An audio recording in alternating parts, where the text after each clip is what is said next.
जब क्लैट का एग्जाम होता था जिसमें प्रिंसिपल और फैक्ट वाले क्वेश्चंस आते थे, एक प्रिंसिपल दिया होता था और फिर एक फैक्ट दिया होता था, उसमें ये क्वेश्चन है एग्जैक्टली ये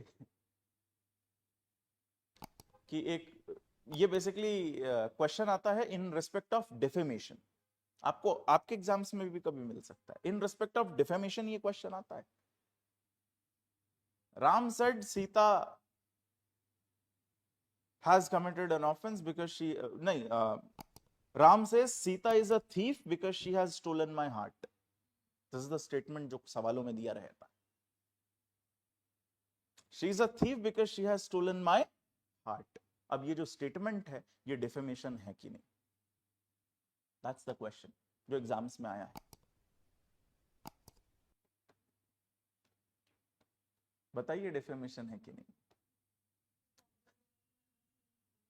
हाँ अरे पब्लिश हुआ है स्टेटमेंट, स्टेटस लगा दिया उन्होंने इंस्टाग्राम पे फोटो के साथ कि she is a thief because she has stolen my heart. अब बताओ आप ये डिफेमेशन है कि नहीं, बताइए ये डिफेमेशन है कि नहीं। पब्लिश हुआ है स्टेटमेंट, बिल्कुल पब्लिश हुआ है, क्या ये डिफेमेशन है। डिफेमेशन का एक प्रिंसिपल ये है कि आपकी जो रेपुटेशन है वो हार्म होनी चाहिए in the I of third person. In the I of third person आपकी रेपुटेशन को हार्म हो सकता है, या आप रेपुटेशन को हार्म पहुंचा सकते हैं किसी ऑफेंस का इम्पिटेशन अगर आप लगाते हैं, एलिगेशन लगाते हैं, तो वो थर्ड पार्टी के आई में ऐसा है जो रेपुटेशन को हार्म करेगा अगर आप किसी ऑफेंस का इम्पिटेशन लगाते हैं। तो अब अगर टेक्निकली लिटरली देखा जाए तो ऑफेंस का इम्पिटेशन है, कैसे ऑफेंस का, थेफ्ट का, कि she is a thief because she has stolen my heart.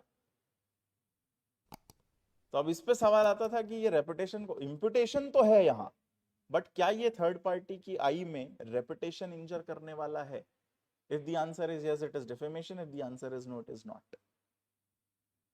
तो इसको आप सोचिए।